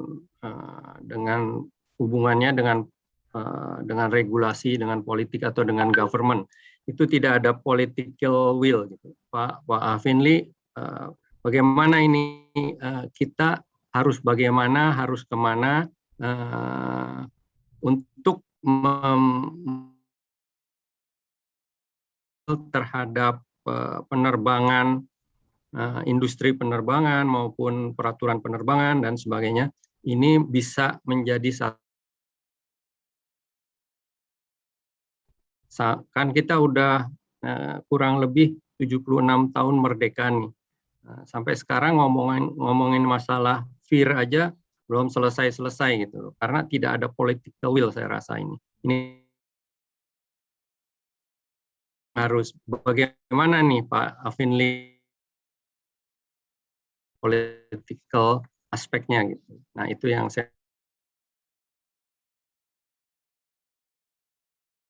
saya ingin mengetahui hubungan industri antara industri itu sendiri, industri penerbangan dengan akademisi atau universitas maupun dengan pemerintah, government gitu. Karena kalau saya lihat ini tidak ada benang merahnya, tidak terlihat gitu loh. Karena kalau di luar negeri, terutama di Eropa dan Amerika, itu universitas menghasilkan satu makalah-makalah yang baik itu untuk pemerintah maupun industri yang bisa dilaksanakan gitu. Kalau di sini lulusan dari ITB, sebenarnya ITB itu kan universitas paling lama lah dan kualitasnya juga baik gitu loh. Untuk menciptakan selain dia membuat produksi, dia menjadi inspektor atau mengaudit N219 ini itu bisa gitu loh. Karena proyek N219 ini udah 5 tahun tertinggal ya, udah telat ya. Jadi never ending project nih, sampai kapan kita nggak tahu. Sampai udah mau jadi electric aircraft gitu. Nah ini gimana nih hubungannya, harus dibenarkan gimana dan siapa dulu dan apa dulu gitu loh. Sebab kita dari muda sampai sekarang ini dengar cuman problem aja terus, nggak pernah ada jalan keluarnya gitu. Saya minta dari 3 narasumber ini mungkin dikasih sedikit semangat lah buat ini supaya ini bisa berubah negara kita gitu. Apa yang harus dirubah, bagaimana merubah, dan kapan berubahnya gitu. Itu aja. Terima kasih sekali atas ininya, atas waktunya. Terima kasih Bapak Samudra Soekardi atas pertanyaannya. Mungkin boleh dijawab terlebih dahulu oleh Bapak C.P. Hakim. Oke. Berbicara tentang inspektor dan kekurangan inspektor dan delegation of authority tadi. Jadi saya ingin menyampaikan gambar besarnya dulu. Di dunia penerbangan tuh ada 3 yang harus bergulir,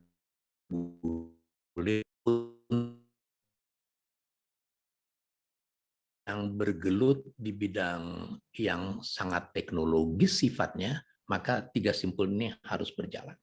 Yang pertama adalah disiplin yang tanpa kompromi. Dan itu tidak mungkin terjadi. Self-disiplin itu tidak mungkin terjadi begitu saja. Jadi dia memerlukan close continuous monitoring. Close continuous monitoring tidak akan efisien apabila tidak ada law enforcement, hukuman efek jera apabila terjadi pelanggaran terhadap regulasi, aturan, ketentuan, dan prosedur. Jadi itu gambar besarnya. Sekarang kita masuk ke tentang keinspektoratan. Jumlah inspektor itu kurang. Ya. Kurangnya jumlah inspektor itu adalah salah satu penyebabnya pertumbuhan penumpang yang sangat tinggi dalam 2 dekade terakhir ini tidak diimbangi dengan persiapan. Kalau kita tarik lagi lebih jauh lagi, plan jangka panjang yang konsisten. Ya. Masuk lagi sekarang kembali ke inspektor. Kita mengalami kekurangan inspektor terus-menerus. Ya. Nah, pertanyaannya tadi, bagaimana kalau ada delegation of authority? Delegation of authority dalam keinspektoratan, ya, itu bisa terjadi di mana saja, di negara maju sekalipun. Tetapi ada 2 catatan. Yang pertama adalah dia temporary sifatnya. Dia hanya sementara, tidak bisa. Delegation of authority dari mekanisme kepengawasan itu mapan, nggak bisa. Dia harus temporary. Yang kedua, dia harus terbatas, dia harus limited. Jadi pertanyaan tadi bagaimana menghadapi kekurangan inspektor, kemudian ditangani dengan delegation of authority, itu sederhana, bisa terjadi, tetapi ada 2 catatan, dia harus temporary, dan yang kedua dia harus limited. Ini terjadi di Amerika. Pada saat MAX 8 masuk laut, kecelakaan fatal di Indonesia dan di Ethiopia, maka terbongkar di sana ternyata ada juga delegation of authority dari pihak pengawas di Federal Aviation Administration terhadap Boeing manufacturer dalam konteks merilis sertifikasi dari salah satu desain pesawat produk dari 737 MAX 8. Ya, ternyata sudah ada. Dan alasan yang disampaikan oleh FAA itu juga sama dalam tanda petik. Di depan Senat, mereka mengatakan kita terpaksa melakukan delegation of authority. Ini konteks inspektoratan, ini konteks pengawasan. Mengapa? Karena 1, dana yang kurang. Yang kedua adalah SDM yang belum.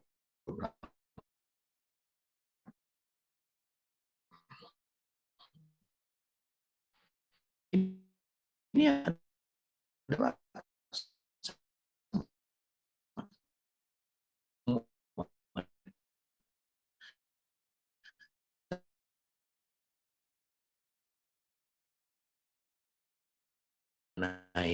sekali lagi saya simpulkan mengenai kekurangan inspektor, delegation of authority, it's okay, tetapi temporary dan limited. Saya kira itu. Terima kasih. Oke, mungkin selanjutnya kepada Bapak Alvin, silakan, persilakan menjawab. Ya, terima kasih Pak Samudra, terima kasih pertanyaannya sungguh menggelitik ya. Jadi political commitment seperti apa? Saya kira pemerintah ini political commitmentnya tergantung tekanan juga dari para stakeholders. Kalau para stakeholdersnya sendiri juga belum akur, masih jalan sendiri-sendiri, masih mengejar interestnya sendiri-sendiri dan mengabaikan kebersamaan, ya pressure terhadap pemerintah ini akan kurang efektif. Tidak hanya kepada Menteri Perhubungan, tapi juga kita bagaimanapun keputusan tertinggi itu kan dalam rapat kabinet ya, menyampaikan kepada presiden. Kalau presiden ini sudah menyatakan komitmen politik untuk mengembangkan dan memperkuat sektor transportasi udara di Indonesia, tentunya menteri-menteri terkait, baik itu perhubungan, PU maupun Menteri Dalam Negeri, Menkumham dan sebagainya, semuanya akan lebih komit untuk memperkuat industri ini. Saya kira kita sudah lama ya membahas hal-hal yang kita bahas hari ini. Saya yakin juga sudah sampai kepada pemerintah.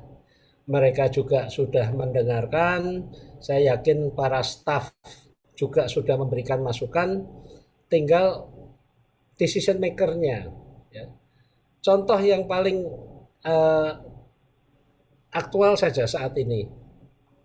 Syarat untuk terbang itu pertama harus sudah vaksinasi.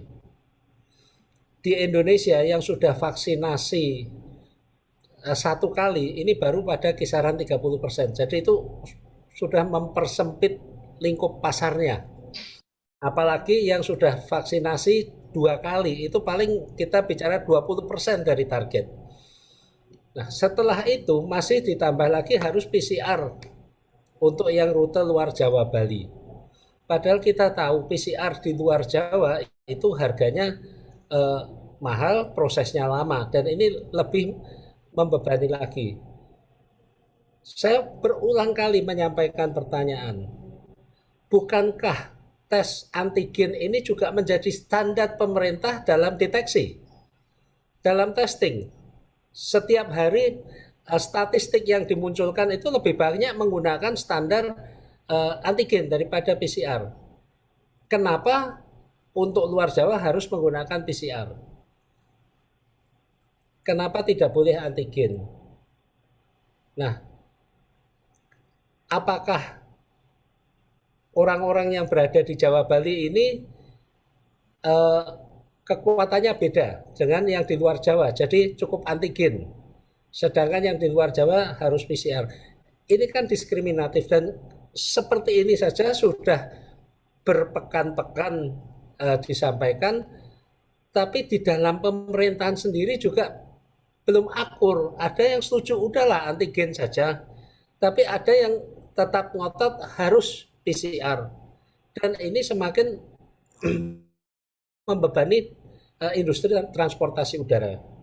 Nah, kalau untuk hal-hal yang sepele seperti ini saja antara di dalam pemerintahan ini tidak kompak, bagaimana terhadap hal-hal yang lebih strategis? Kita juga mempertanyakan harmonisasi antara kebijakan pemerintah nasional dengan pemerintah daerah. Ini apakah kita ini masih dalam NKRI atau sudah beda lagi? Ya, terutama ketika dalam pandemi ini, Menteri Dalam Negeri sudah membuat instruksi sendiri, Satgas sudah mengeluarkan peraturan sendiri, kemudian Satgas Nasional ya, kemudian Kementerian Perhubungan turunannya juga sudah dikeluarkan, tapi kepala daerah kemudian bikin aturan sendiri-sendiri lagi dan tidak bisa apa-apa. Coba bayangkan, beberapa kali ada airline yang mengangkut penumpang itu sudah diverifikasi oleh KKP, Kantor Kesehatan Pelabuhan, bahwa yang bersangkutan sudah memenuhi syarat, kemudian waktu itu hasil tesnya juga baik, terbang ke satu daerah. Nah, sesampainya di daerah tersebut kena random test, ternyata penumpangnya positif. Yang dihukum ini bukan KKP yang meloloskan, tapi yang dihukum ini airline-nya. Nah, ini kan aneh. Airline itu kan hanya mengangkut yang sudah diizinkan oleh pemerintah, dalam hal ini KKP.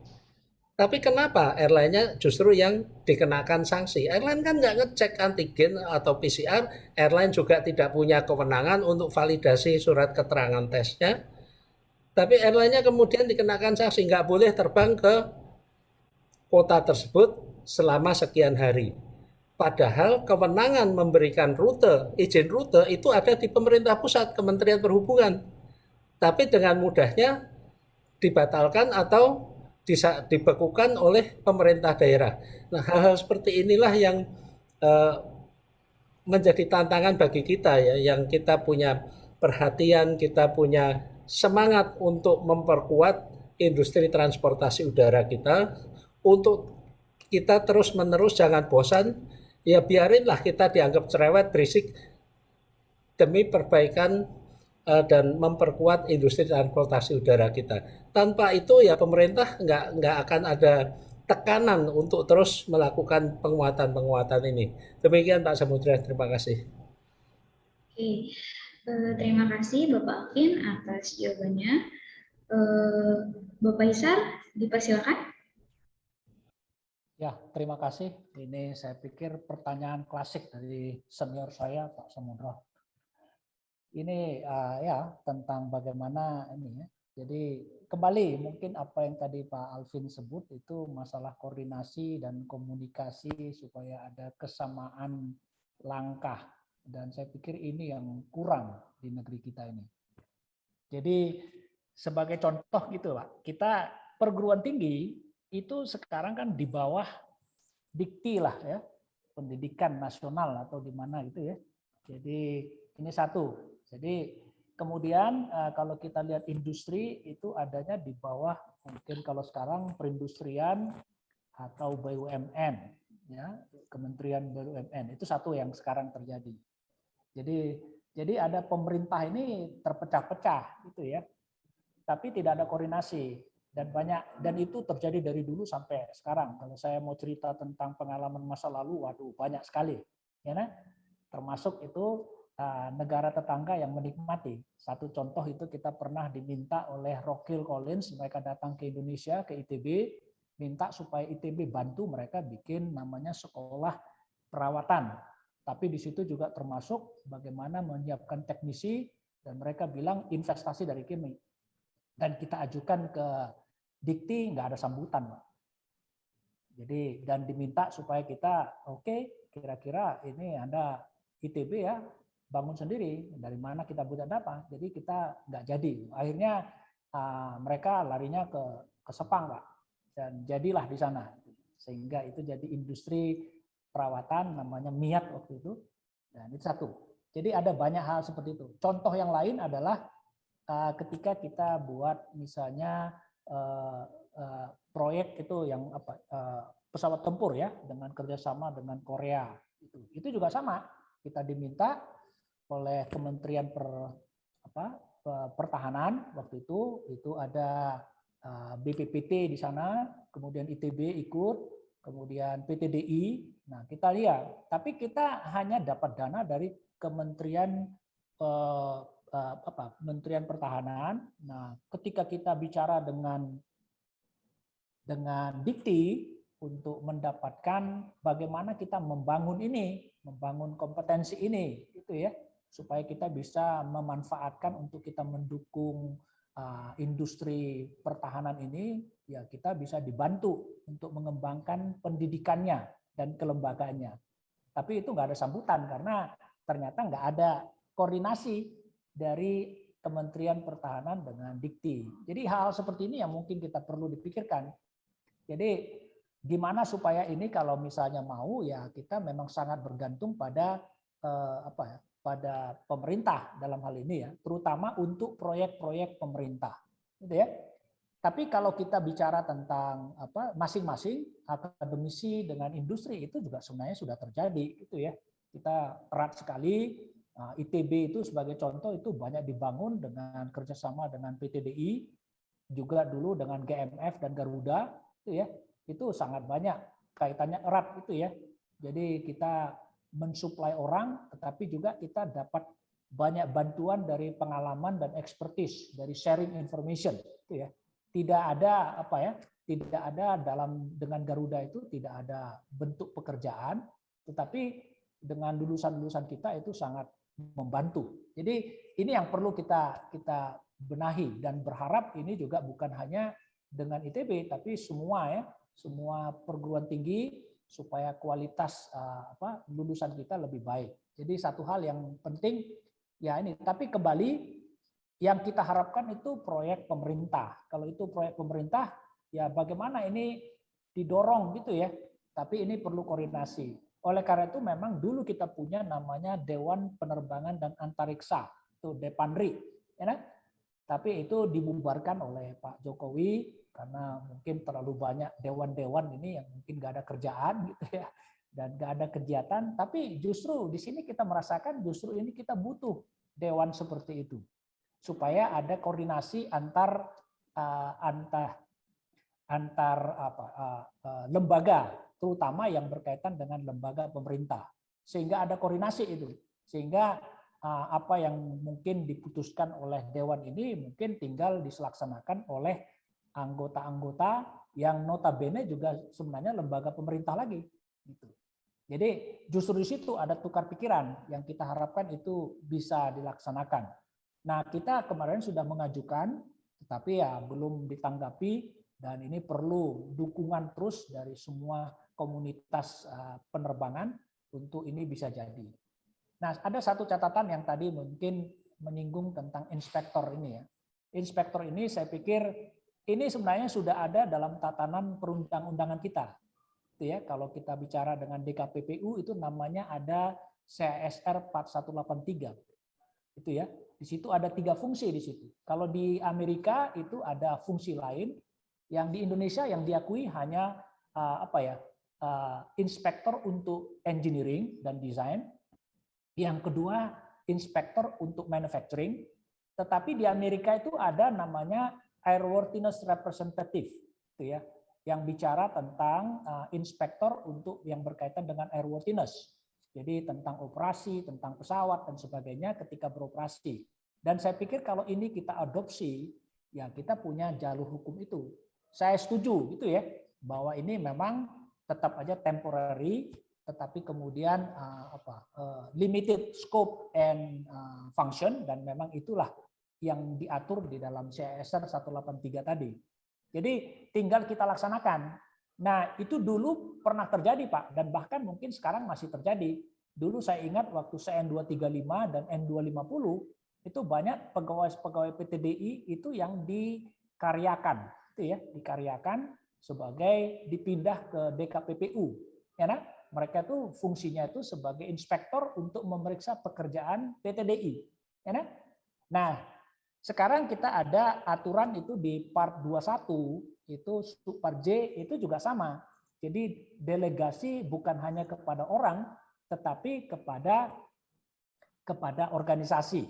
Jadi itu dalam bentuk CVE namanya. Compliant Verification Engineers, itu ya. Jadi untuk dia comply, maka bisa ditunjuk orang-orang yang bekerja di satu industri untuk memeriksa pekerjaan rekan-rekannya, itu ya. Nah, dalam hal itu memang kembali itu kualifikasi dan Bapak Isar, itu sepertinya termute.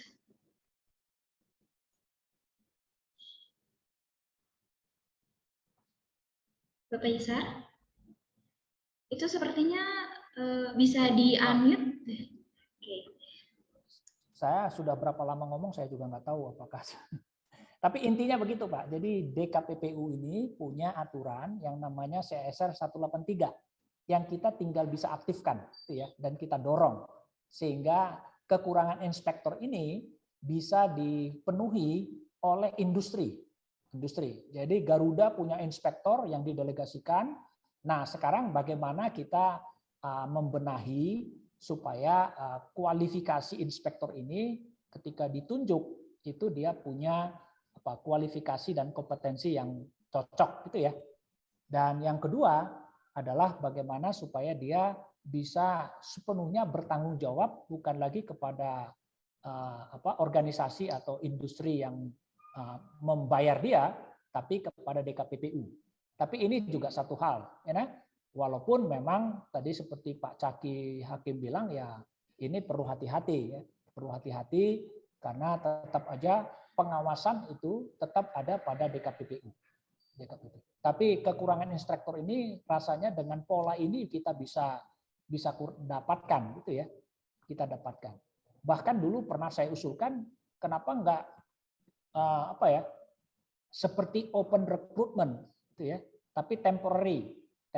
Jadi yang kedua yang saya pikir dengan inspektor ini adalah yang paling penting itu adalah jabatan karir. Jadi inspektor ini adalah satu profesi, ya, tapi baru beberapa tahun ini diakui, ya, jadi jabatan, sehingga orang itu bisa membina karirnya sebagai inspektor, ya, dan dengan demikian. Bapak Isar. Oke, mungkin Bapak Isar sedang trouble koneksinya. Halo, Bapak Isar.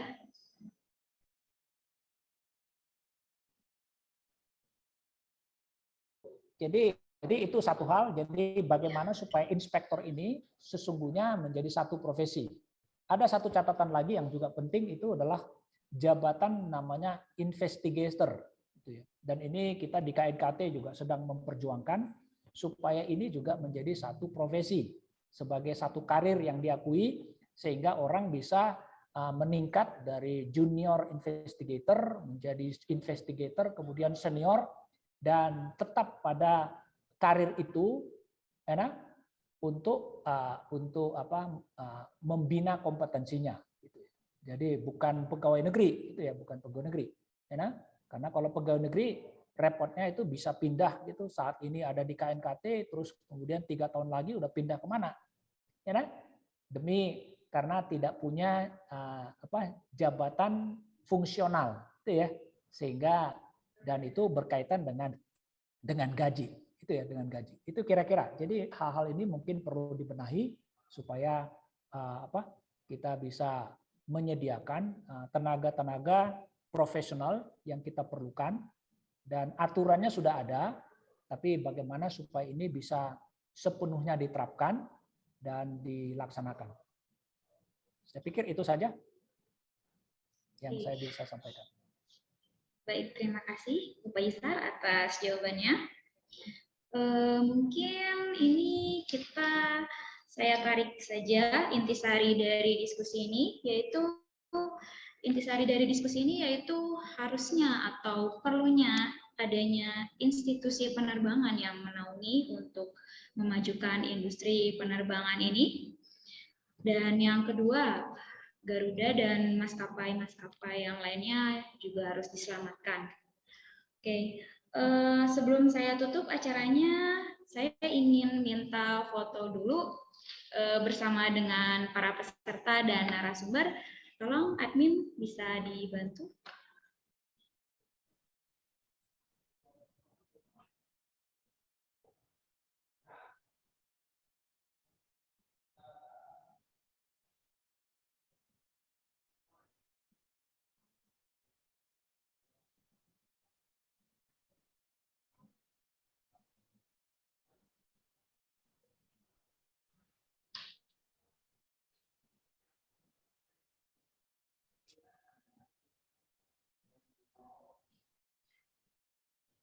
Sudah?